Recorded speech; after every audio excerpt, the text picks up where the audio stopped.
This is a brief look at Westlaw to find international material. You will be familiar already with searching Westlaw UK, but don't forget that Westlaw UK also contains EU cases, legislation, treaties and so on. You should have learned how to use the EU section when you were doing your Westlaw Advanced Certificate module. But if you need to remind yourself about all of this, have another look at the tutorials for the certificate. You'll find those in your law subject guide. For now, let's have a look at Westlaw International and Westlaw US. You can find a guide to using these on your law subject guide page.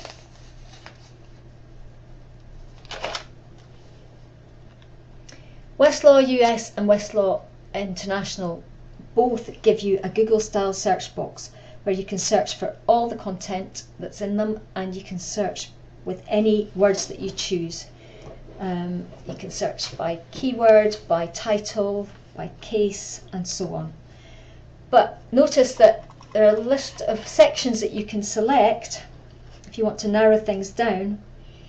So for example, regulations, jury verdicts and so on.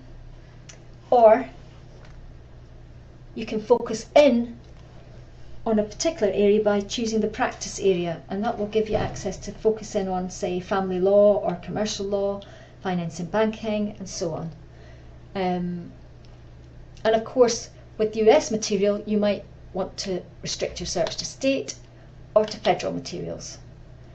Additionally, if you click the jurisdiction selector, and that is just to the right of the search box, you can pull up a whole list of individual states to choose from, or indeed you might want to pick a specific court. So lots of ways to narrow things down. However, going back to the search box and typing in your details, so if you know a case and you know the party names or you know the citation, you can type any of these in.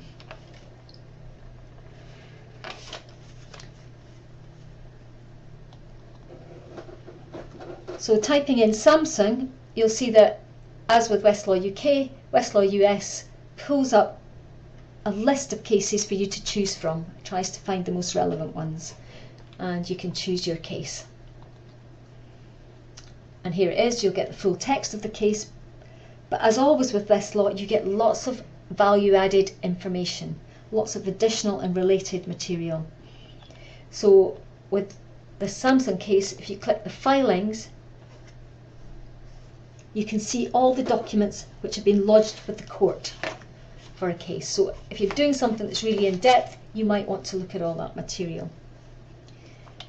On the right, the selected topics provides further information about all sorts of issues that are pertinent to this case.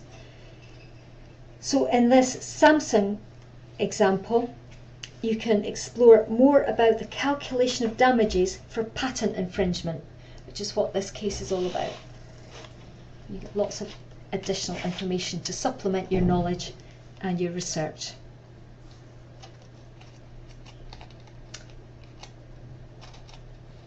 When you don't have a specific case in mind and you're searching by keywords, one of the key things to remember is to put quotation marks around phrases. And that tells Westlaw that you want to search for those words only if they're together and in the order that you've specified.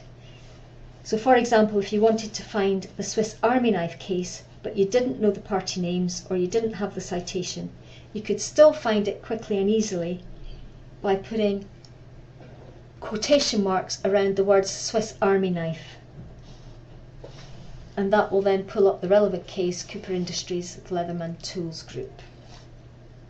Alternatively, if I had forgotten to put those quotation marks in, what Westlaw does is it tries to find cases that include any of your words, not necessarily all of them, but any of them. So it will find for cases including army, armies, Swiss or knife.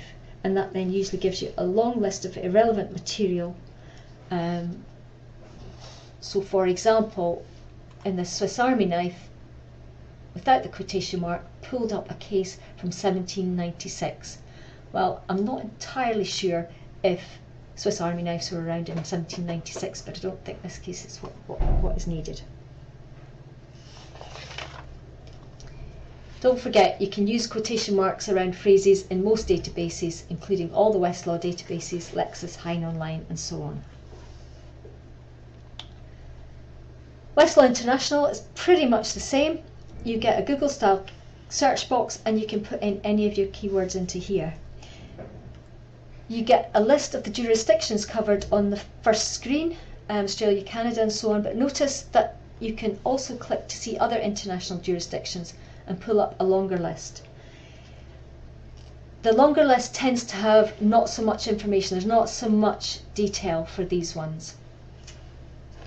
But if you select any of them, it will tell you what it does cover. So let's select Hong Kong, and you'll see that you'll get a whole range of cases, legislation, treatises, and 2 important journals relating to Hong Kong law journals, the Hong Kong Law Journal and the Journal of Chinese and Comparative Law. And that's pretty much all there is for your basics. There's a lot more you can do with these databases, a lot more complex things, but these simple steps should get you started. So good luck with your research.